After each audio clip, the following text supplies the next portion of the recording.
Hey guys, welcome back to another episode of Price on Purpose.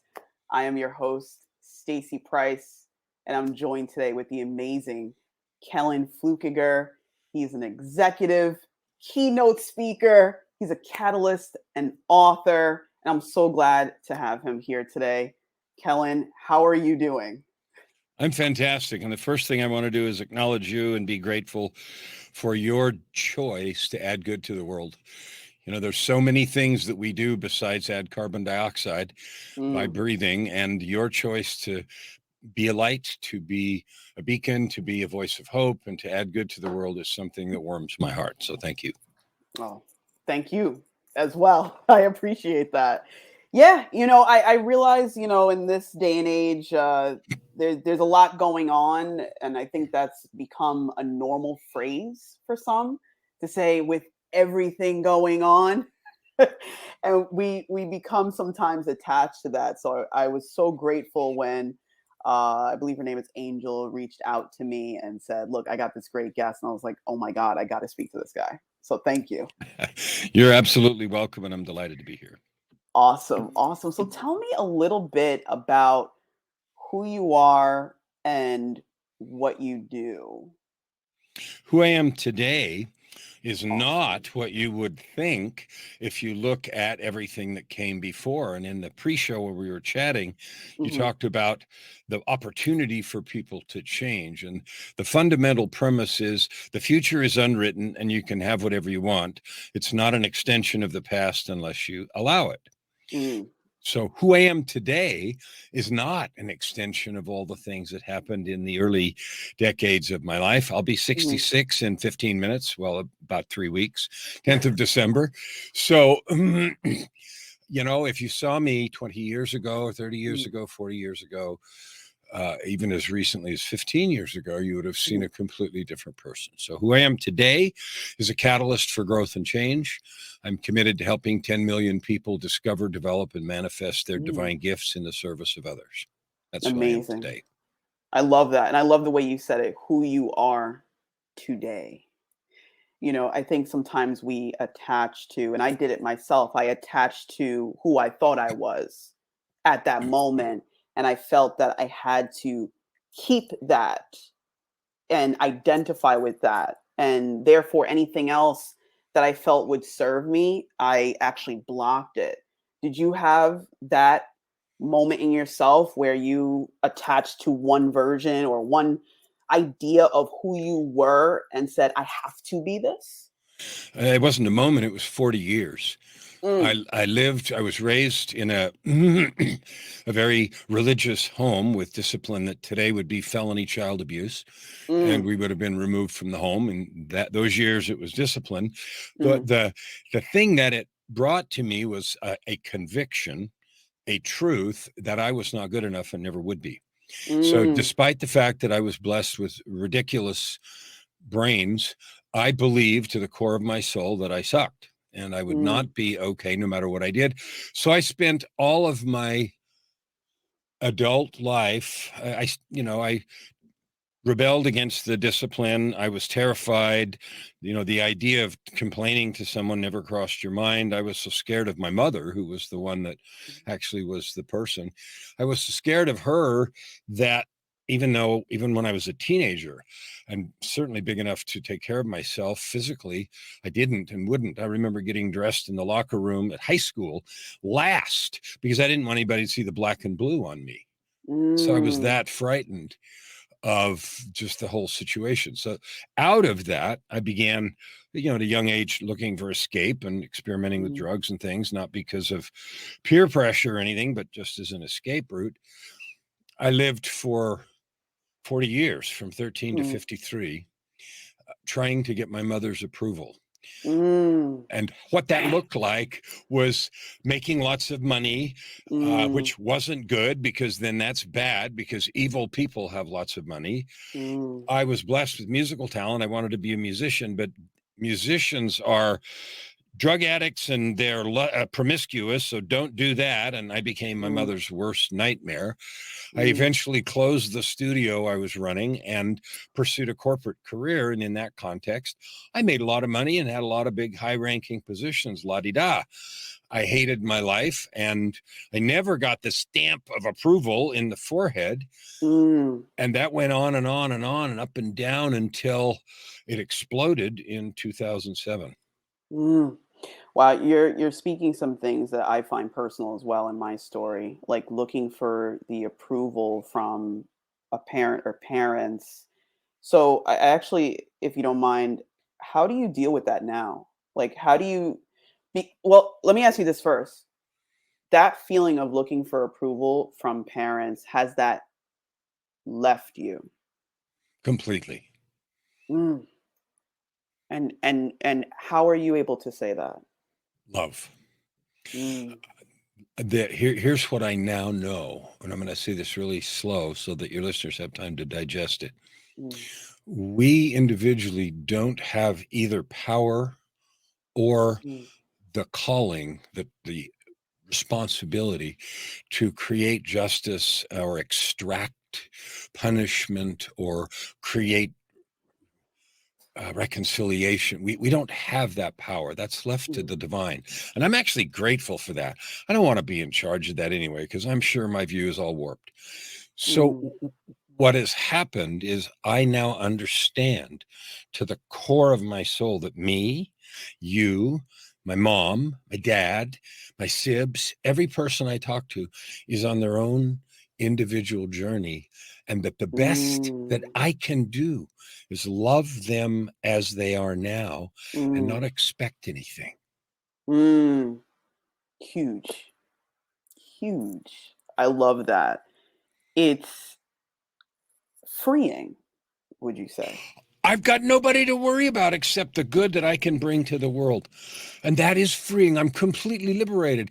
When I get up in the morning, I have a big, long 2.5 hour morning ritual. And I do it Mm, on purpose because it prepares me to be the best that I can be today. But I wrote mm, it. It's who I want to be. And then I talk to you, and I'm on a mastermind later today. And then I just did a podcast episode on my podcast. And I'm working on some of those 8 books, and I'm working in the recording studio, which is over there. And yeah, I'm doing all of that because I want to and in service of that 10 million. And so I yes. have no space for that negative weight. My backpack is Mm, empty. I love that. That sounds amazing.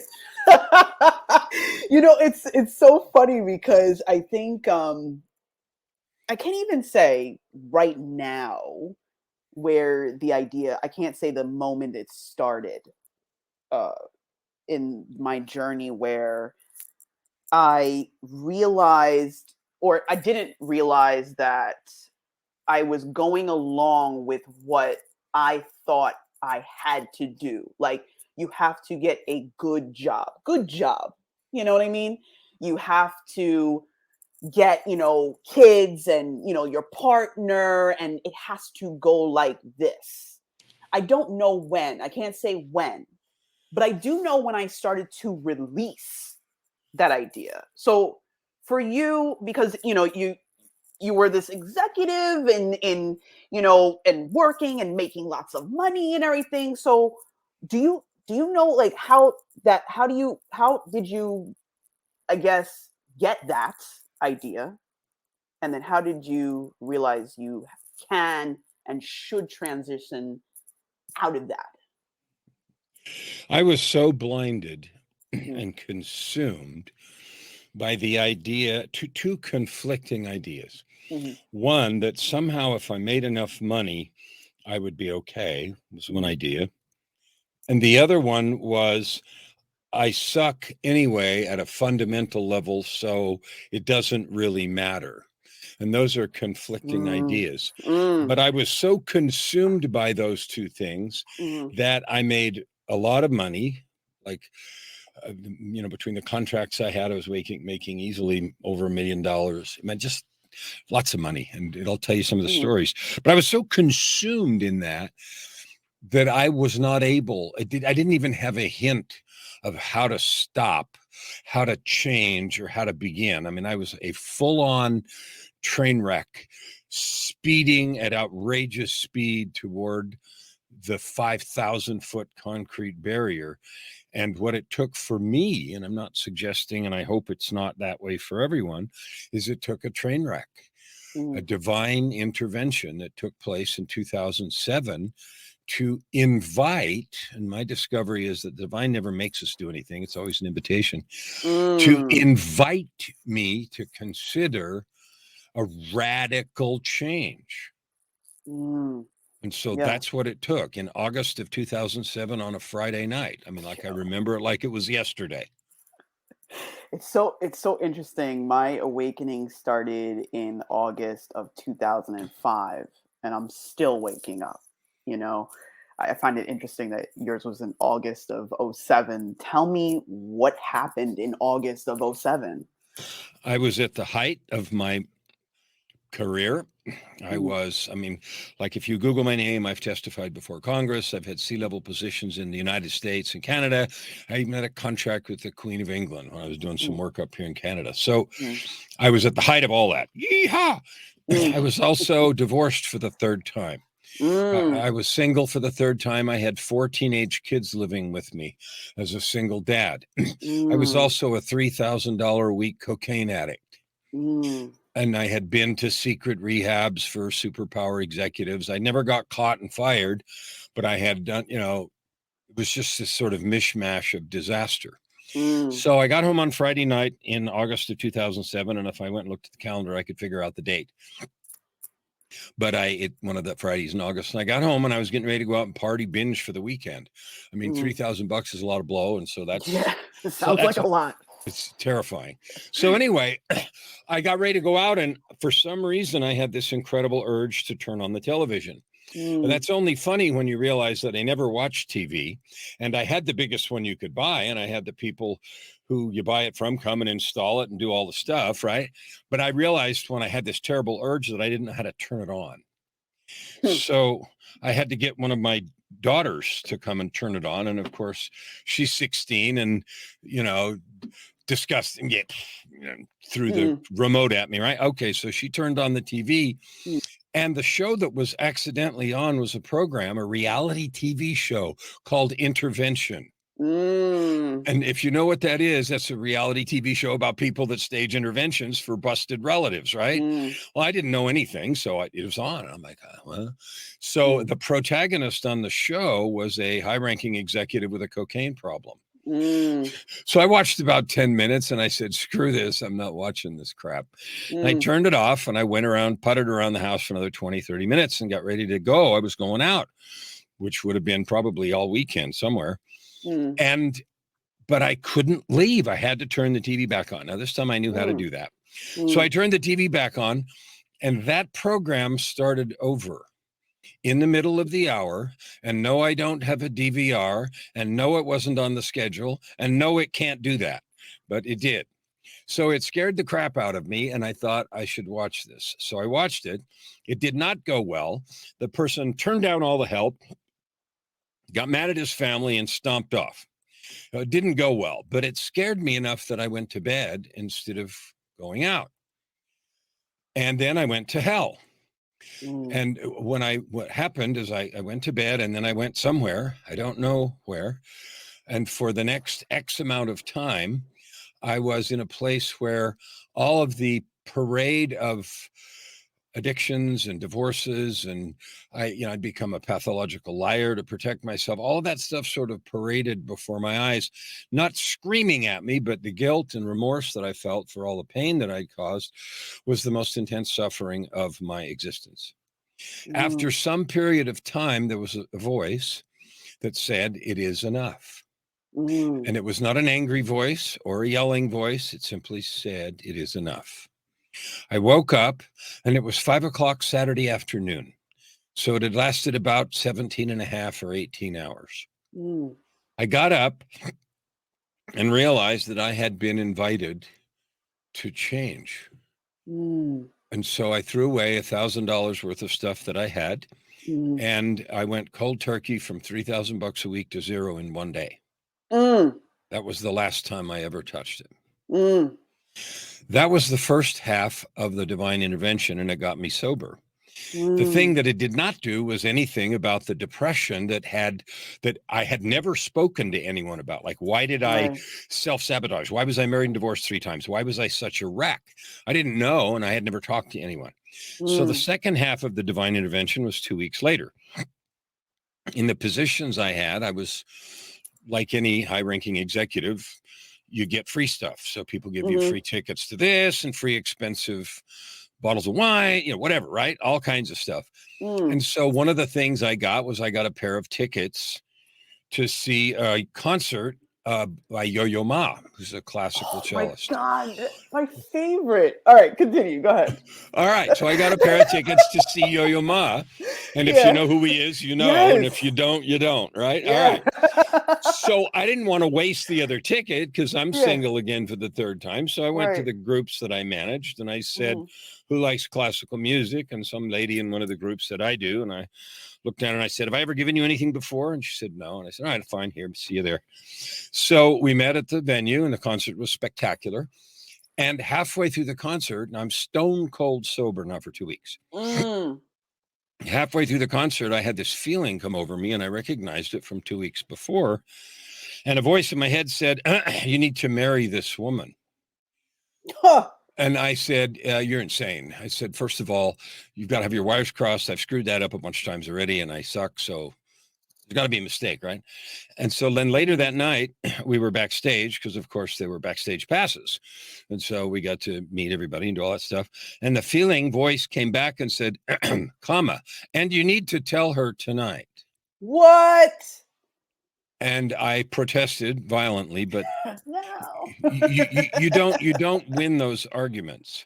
Right. Right. So I did, and it went about like you would have expected. I mean, she could have sued me for sexual harassment or whatever because she worked in Mm. some group that I did. She didn't do anything. It went about like you would have expected. Are you crazy? What are you talking about? But within 2 weeks, she'd had her own set of experiences, and we both walked away from our existing careers and into the sunset, and that was 14 years ago. Mm. And her name is Joy. I mean, you can't make this stuff up, What? right?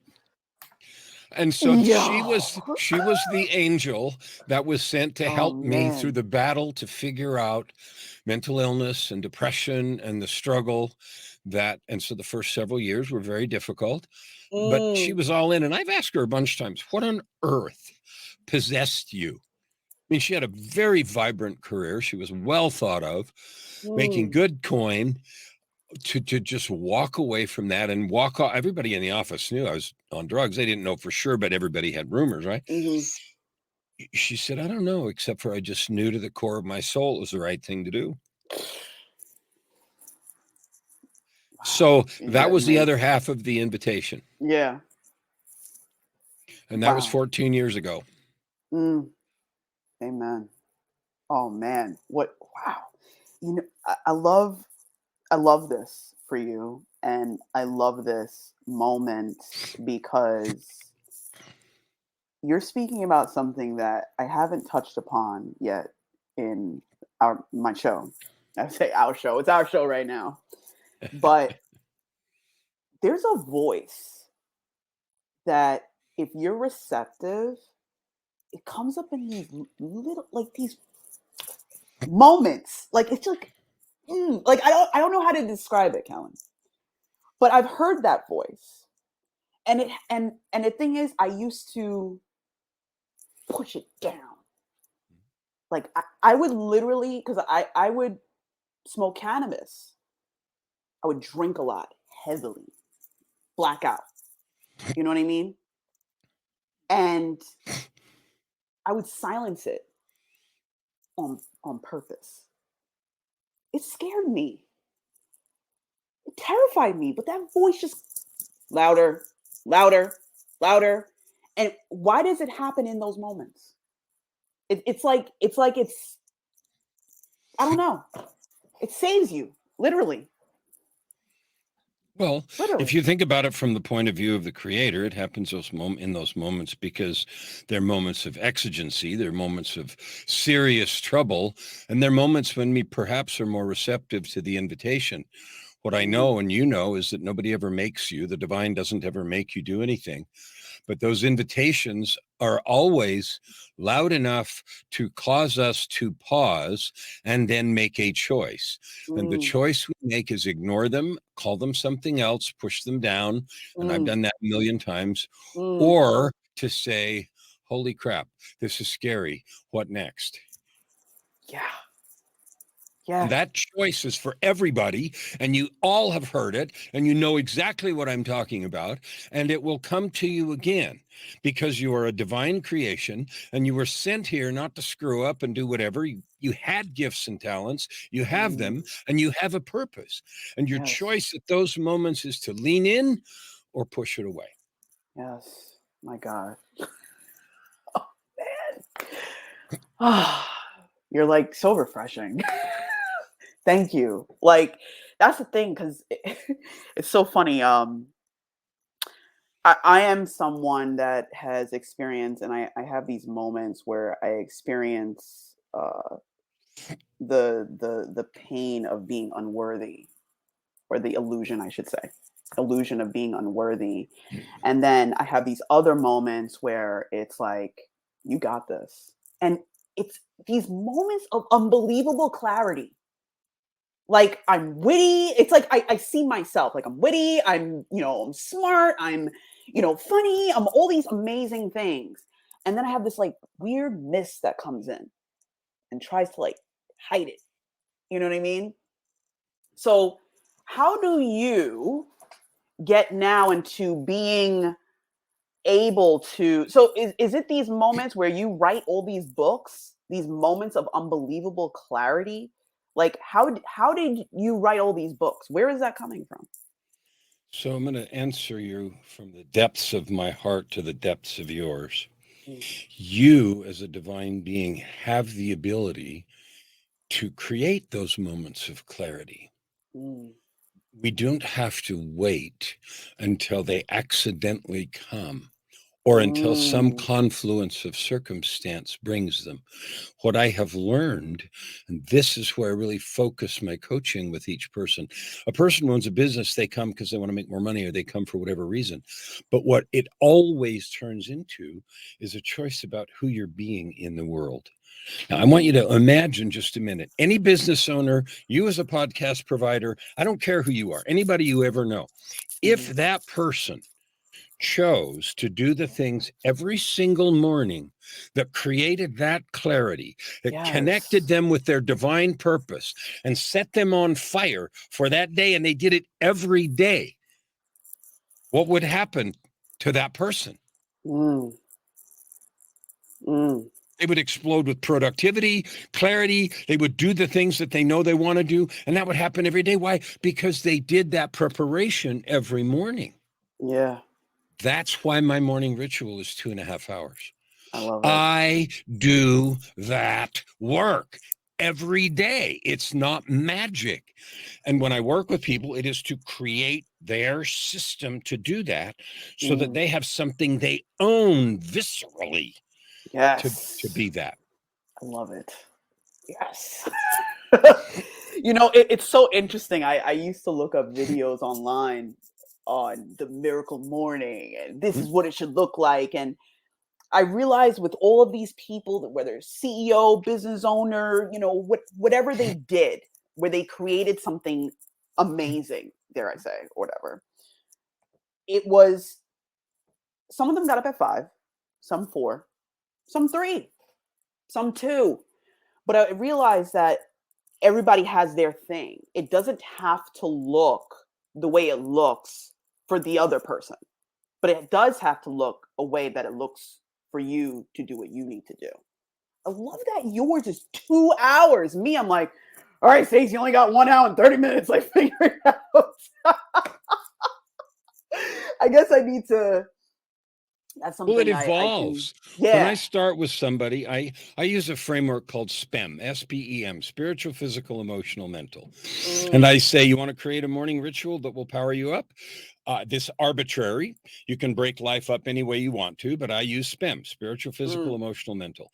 And I say, mm, start with 10 minutes each. So do some spiritual practice that you like, that you enjoy. If you want some suggestions, my first 5 books were on meditation. I can teach you how to meditate. Maybe you have scriptures, maybe you pray, maybe you do mm, whatever. But my question is, when you do that thing that you do for 10 minutes, is it empty or does it feel good? And if the answer is, well, it's just kind of something I've always done, okay, that sucks. Let's find something. Let's either turn that into something or find something that makes you feel connected to the divine. mhm, Okay, good. So spend 10 minutes doing that.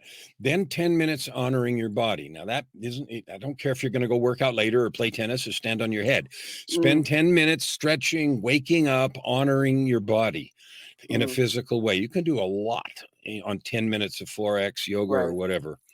The E, 10 minutes, is all of your relationships, stands for emotional. What I do, for example, and Mm, this is what I help people start with, is think during your meditation time of 2 or 3 people that you either want to love, where you need to make a repair attempt, where you need to do something. And if you don't have anybody, scroll through your Facebook Messenger or whatever. And when you're inspired, just love someone. Do something intentional to cultivate, strengthen, or repair mm, relationships that matter. The mm, M is mental. I have 30 books that I'm in the middle of reading. mhm, One of the things I've created is a system for reading really fast, so I read a ridiculous number of books. yeah, But it doesn't matter. I take 10 minutes, is where I start. Mine's right. a lot longer than that. But Mhm, I read a chapter or 2 or 3 or 5 in a book, and it doesn't mhm, matter. It's one of, I literally have 30 books over there that I got, and my wife's brother is moving, downsizing, and so he used to buy all kinds of books, mm, big thick ones, quantum physics, and that. So I'm reading some of those, yeah, and I'll just read some chapters in that right. to do that. And so SPEM, that 40 minutes to start with, and then mess with them until they do that, because the goal is when you get done with that, you feel alive. You Yes. feel connected. You feel a sense of beingness.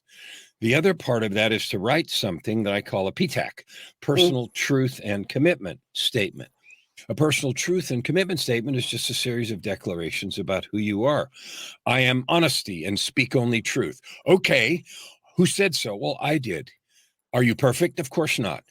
Every time I fail in that, I fix it and recommit. Why? Because I mm, said so. mhm, Because that's who I have said I am. So it's a declarative process. yes, And so I read absolutely. that every morning. I connect with that. I do that ritual. And there's 27 different versions of it. But the Mm, purpose is I have chosen who I want to be in the world. And I do the things after sleep that make me be that. So that when mhm, I talk to you or write in books or work in the studio or do whatever, it mhm, comes from that place. yes, absolutely.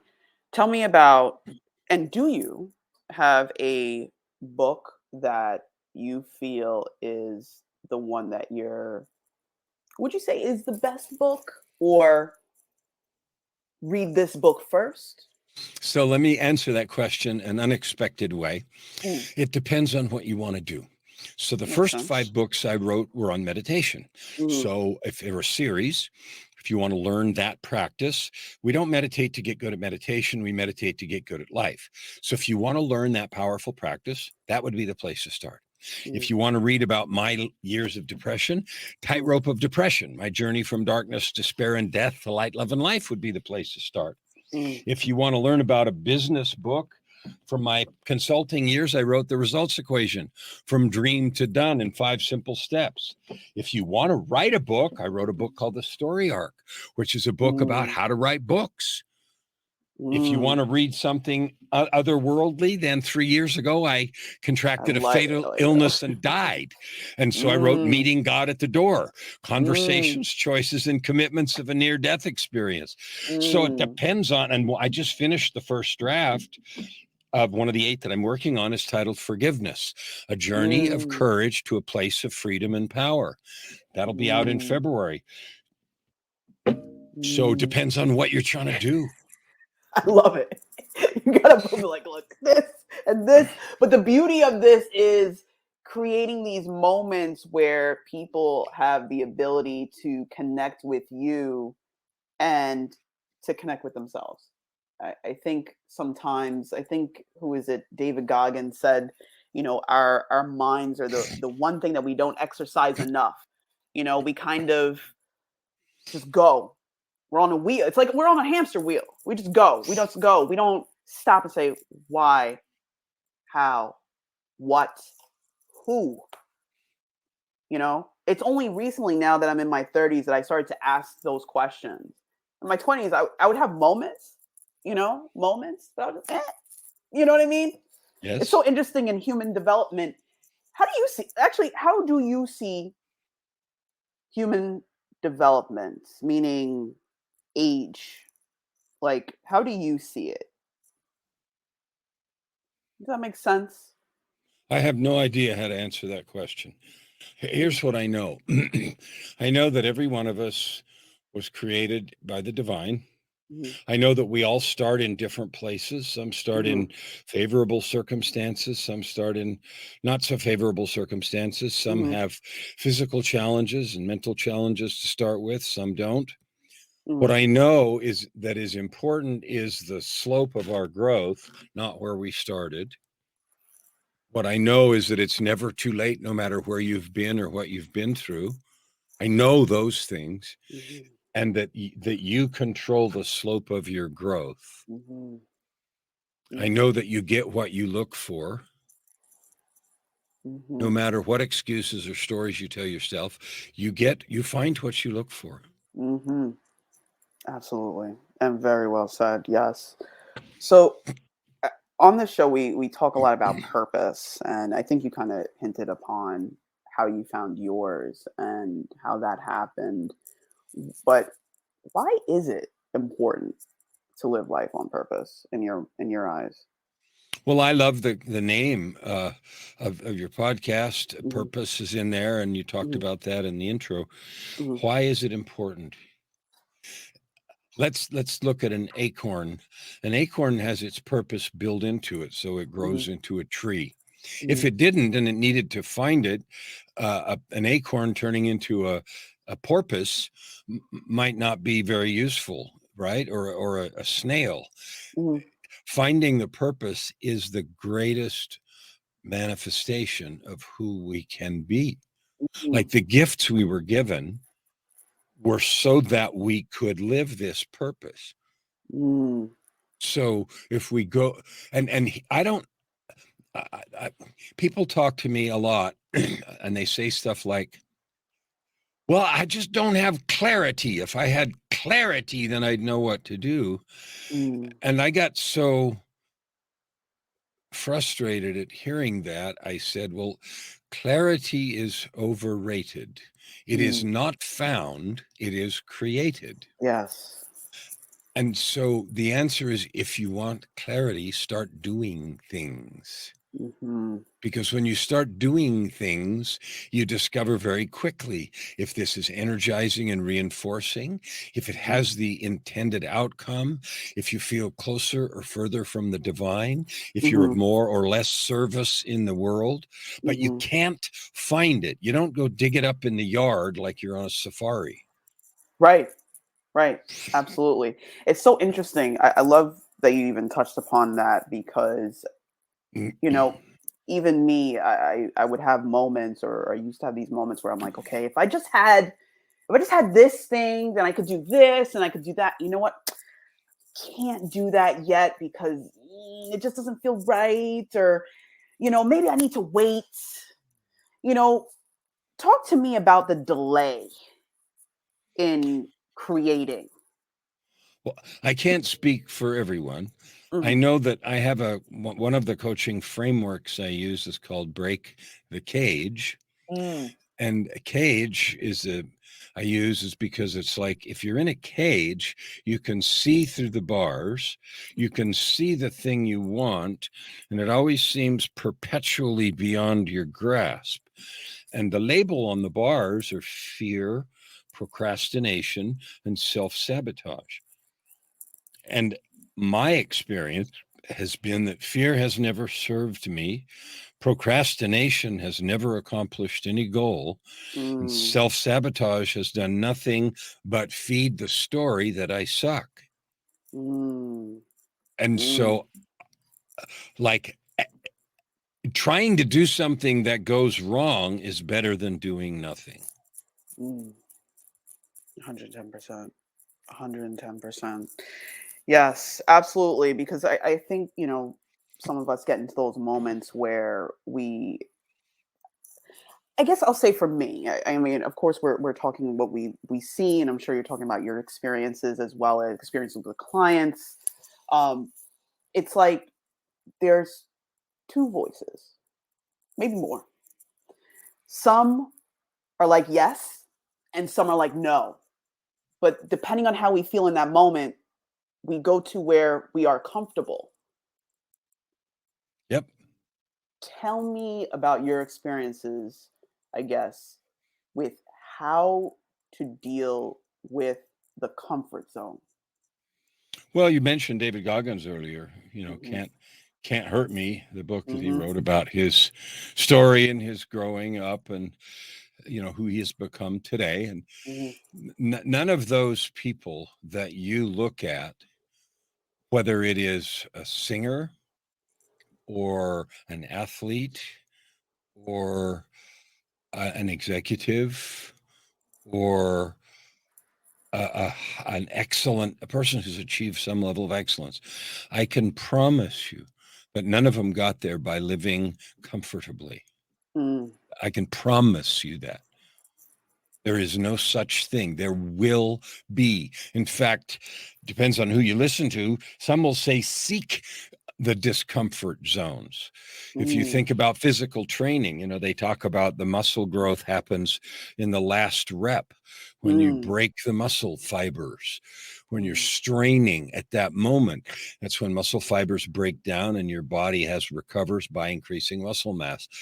So there's an analog in our spiritual, our energetic, our talent growth, just like there is with our physical growth. mm, mm. Absolutely. Absolutely. I love that. It's so interesting about growth and dealing with the comfort zone. I think in parts of our lives we feel like the comfort zone is there for protection and it's there to hold on to, but the reality is it's that illusion that there's no level beyond it. you know I used to think that even myself at once. I was like, okay, I just need to get comfortable. I need this here. All right, we're good. Everything's good. And then you realize, like, oh, there's a level here, but there's another. And then when you reach that level, oh no, there's another. I heard somebody say once, when you get to the top of the mountain, you realize that you're at the bottom of another. I think about it. We've all heard stories about chicks pecking their way out of shells, right? Mm, If they don't do the struggle of pecking their way out, they die. A mm, caterpillar that doesn't do the struggle of getting out of the cocoon mm, dies. mm, It is in the act of struggle. And we tell those stories and we nod and we go, yeah, yeah, yeah, uh-huh. And then we retreat to our comfort zone. Here's the grody truth. Me, you, we can live in our comfort zone. You are allowed to do that, and you can stay in there forever. mm, And I mean literally forever until you breathe your last breath. What I mm, can promise you is that the divine spark, the divine energy, the divine spirit within you will periodically make noise and ask mm, you about that next level and mm. ask you if you're willing to go to the uncomfortable place to achieve it. You can always say no, True. but that will never satisfy you, really. Mhm. True. Yeah, by you saying you could live in that comfortable space, it kind of gave me chills. I was like, no. Yeah, it's like, wait a minute, I'm not doing that. Right. It's so funny because I quit my job last year. So during this whole shift, as we've all been experiencing, I just said, I've had it. I think for me and my personality, I needed that pressure. You know what I mean? I needed to just like feel that. And I was just like, I've had it. I'm gone. I just got out. Hmm? And I did have moments. I went into a depression, when I left, and it was the reality that, oh wow, I'm outside of this comfortable space, which is the 9 to 5. That now I actually have to, let's think of acorns. Like I'm not expected to get this many. Let's say, all right, every week you're going to get 10 acorns, and you have 10 acorns. There's a comfort in that. I got 10 acorns. I'm expecting the 10 acorns. And then all of a sudden you leave that. How do I get my 10 acorns? How do I, oh, it's like all of a sudden there's this muscle and I didn't know it was there and I don't have to use it. It's so funny that we live in these moments and we kind of create these safe little spaces for us, but we don't even know what we have because we never put it ourselves in the space to grow. Right. It's Right. crazy. Well, it's a choice. And I mentioned earlier the divine feelings that we all have are always issued as invitations. Like Mm, I'm not aware of anyone where, God came down and forced somebody to go do anything. choices. Even in my extreme situations where the Mm, invitations were pretty loud, I just assumed it's because I'm thick-headed and I needed a 2x4. Okay, mm-hmm, fine. But it mm, was still an invitation. I could easily have said no. I could easily have said, this is crazy. I could easily have said, are you out of your mind? I'm not doing this. I have no idea what I'll do. And I didn't have any idea. But what mm, I knew for sure is where I've been sucks. So I'm not staying mm. there. Yeah, absolutely. Yeah, I know that feeling. And it's so funny. It's like, as I use the mountain analogy, it's like you keep going. It's like this trajectory. It's like you're a rocket. It's like Yep. SpaceX. So, I wanted to talk a little bit about the mental toll right now. So, if you can answer this, are you working with anyone currently that is either experiencing loss or is having trouble adapting to what some people are calling, I don't even know, a pandemic, whatever you want to call it? Like, are you working with anyone that's dealing with the struggles of that time Mhm. frame? Yeah. I have clients that at in different amounts and for different reasons Mhm. have experienced a lot of shift, a lot of loss, or a sense of loss Mm, because what they were familiar with has changed. mm, The way that they work is either gone or mm, dramatically changed, mm, and they have identified their value so strongly with that particular thing that they suddenly now feel like they don't have value mm, or they don't know how to do anything.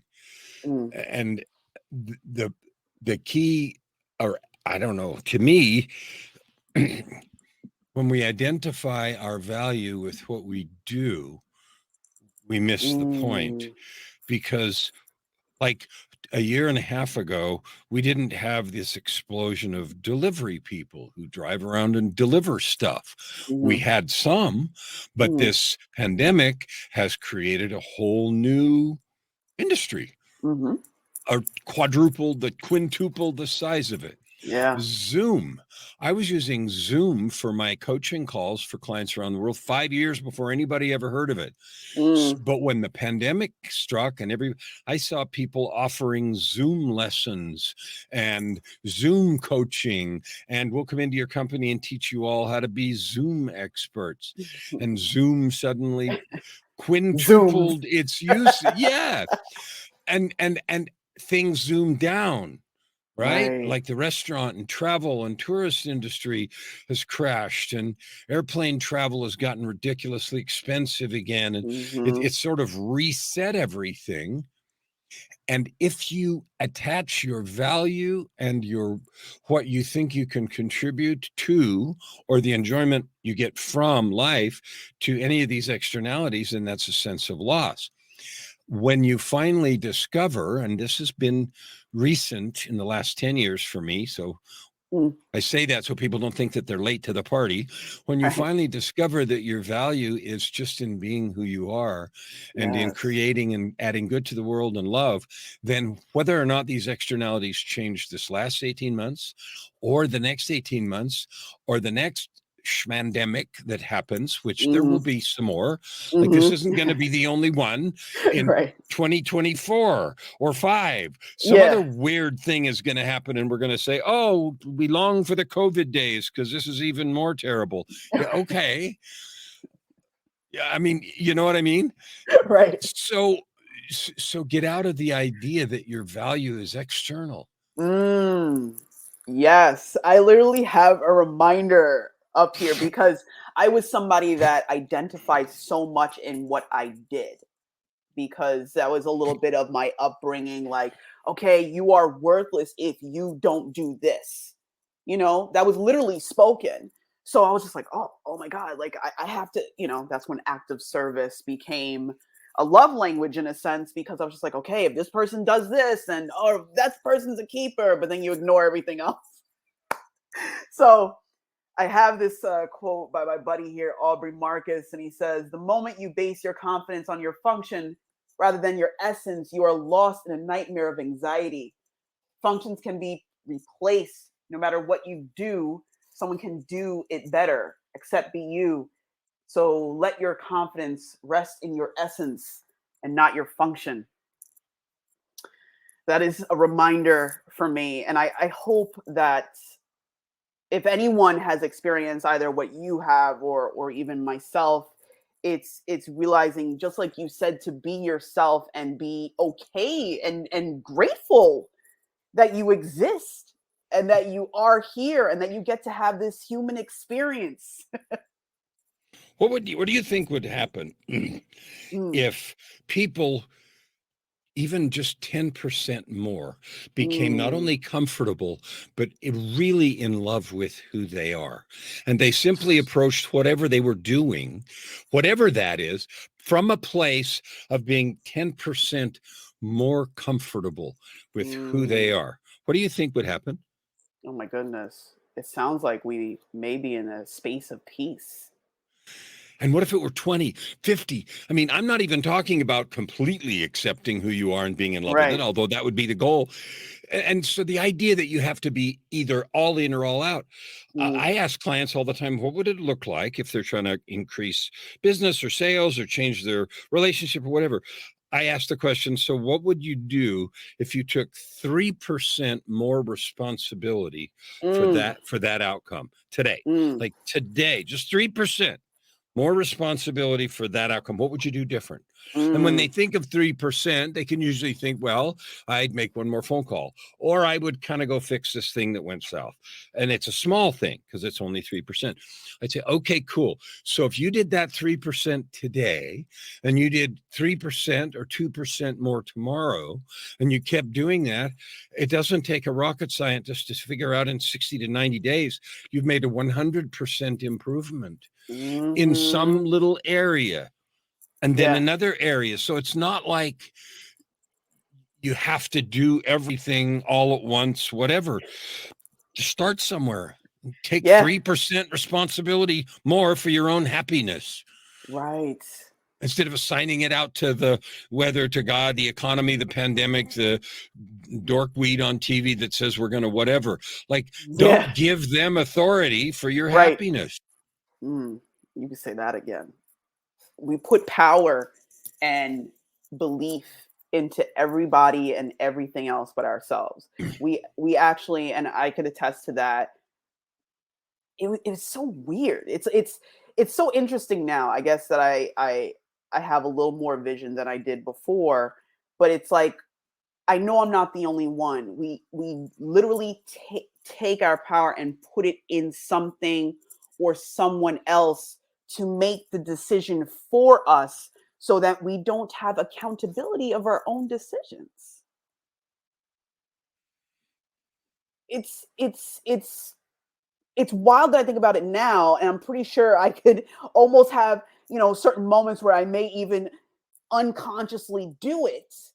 But what is that? What do as far as your perception and understanding at this moment? Well, What we only have two Yeah. things. What were you going to ask why we did that? I interrupted you. Sorry. No, I'm just going to say, I guess in a sense, yes. Why is accountability such a struggle? Something I used to do would be procrastinate Mhm. when I was doing a project. And the reason that I would procrastinate is I didn't know that at the time, but I figured it out later. But the reason I would procrastinate and then hurry up and do it at the end is so that if I did it and turned it in, or, put it in the world or handed it to somebody or whatever, and it wasn't quite perfect, or they had some complaints or some revisions or whatever, then I always had the excuse of, well, if I'd put more time and had more time to do it, it would have been better. So I didn't have to go down the road of I did the best I could and it's still not good enough. Because Mm, when we do go down that road, we attach our value and worth, and somehow we die a little bit. Like, I really mm, do suck. There's no other answer. mm, I think part of the putting faith in someone else is, number one, we have a fundamental fear of inadequacy. We mm, all seem to have a fundamental fear of inadequacy. mhm, And when that inadequacy manifests in terms of we do something and it's not good enough, we also have a mortal fear, like death fear, of that rejection. mm, Okay. And so when you realize that failure isn't anything except feedback, IDP, interesting data point, and nothing that was ever useful that was accomplished was without failure. Like, whatever his right, name is, Edison 1,000 times to make the light bulb, and all the rest of the right. stories. Okay. Like, if we all, if we even a little bit took failure as a joyful experience, instead of good, bad, if we said work doesn't work, functional, Mhm, non-functional, instead of right, wrong, good, bad, because we mm, have the baggage with those other words. So go to functional, non-functional. Did it work? Did mm, it not work? Instead of attaching value to us, we are afraid of that judgment. And in its ultimate sense, that's what drives people to suicide, because you go to the mm, mirror and you look. I know, because I tried a couple times during the midst of all that horror. You mm, look in the mirror and you say, they're right. There's no escape. I have no more excuses. I am the root of all evil. I am the cause of all the misery. I shouldn't be here because they are mhm, right. I am that evil. I am the ultimate wrong. There's no escape. And when you get to that place, there's no name for that feeling. And so I gave it a name, and the name I call it is the name of the black. mm, mm. Name of the Black. Yeah, I've been there myself as well. It was, I was attaching to the idea that I am not worthy without function, and I am not worthy without doing. Therefore, who needs me if I'm not doing something? Right. And everything was outside of me, outside of me. There was no idea of ownership, accountability, nothing. It was everything is outside of me. And it wasn't until, I started to awaken by reading Eckhart Tolle's Power of Now that I started to realize, oh, I do have control over me. Like, it's mine. It's me. But there's this entity that I didn't call the divine until recently, but I just have to like listen for it, and it happens in certain moments. It's interesting. It's very interesting. Well, that developmental process is something we all are doing. And you asked about that earlier, about forgiveness and love. Everybody is on that road somewhere. Like, we're not born Mhm. enlightened. as babies, we're helpless. We need all kinds of stuff or we die very quickly. So we grow up physically and pretty soon we can take care of food and not messing our pants, but we, our spiritual, emotional, intellectual development is all at different paces, and it has a lot to do with what we experience on the outside and all kinds of other stuff. And there comes a moment, if you look for it, when you realize that you're of infinite value. Mm-hmm. You are worth infinity. You don't have to do anything. You just are. Now, Yes. when you know that, no one who really knows that they're a child of the divine is then satisfied with sitting around and doing nothing. Mm-hmm. When you know that, then you have the desire to do all kinds of things that are good and come from that knowledge. So it's not like, okay, I'm worth infinite, so I can just sit here and be worth infinite. Nobody feels that way. As soon as you Right. realize who you really are, well, then you got all kind of stuff you want to go do. Mm-hmm. Mm-hmm. And I so the love it, idea, Kellan. when you say, okay, I'm worth infinite, so I'll just sit here and be worth infinite, except for it doesn't work that way. Because the minute you truly connect with that and you become Right. present, Eckhart Tolle said, when you get in there and you realize you're infinite, you're divine, you have limitless capability, then and you understand that, then it's like, holy crap, I got all kinds of stuff to do today, and today's too short.